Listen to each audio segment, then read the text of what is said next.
کہ یہ کتاب جو جمع ہوا ہے، ٹھیک ہے نا، تو عثمان وغیرہ نے جمع کیا، یہ سب کے سب قرآن ہے، ٹھیک ہے نا، لیکن یہ اس میں کیا یہ پورا قرآن ہے یا نہیں ہے؟ اس میں آپ کے روایات بھی بہت زیادہ ہیں، ہمارے بھی روایات، فریقین کے روایات یہی ہیں، یہ کامل نہیں ہے فریقین کے، اور کوئی روایت نہیں ہے کہ یہ قرآن کامل ہے، کوئی حدیث نہیں ہے، کوئی کسی صحابی کا قول ولو ضعیف کچھ بھی نہیں ہے، سمجھ میں آئی نا بات آپ کو؟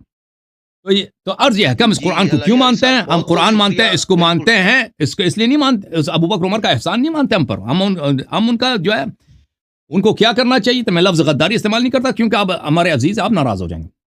ان کو یہ چاہیے تھا کہ پیغمبر صلی اللہ علیہ وسلم نے جس کو وصی بنایا اور جس کو قرآن جمع کرنے کی ڈیوٹی دی اور اس سے قرآن جمع کیا، اس کے قرآن کو وہ لے لیتے، اس کے مقابلے میں اپنا قرآن جمع نہ کرتے، ٹھیک ہے نا، اور پھر خود نہ کہتے بعد میں کہ یہ بھی ناقص ہے،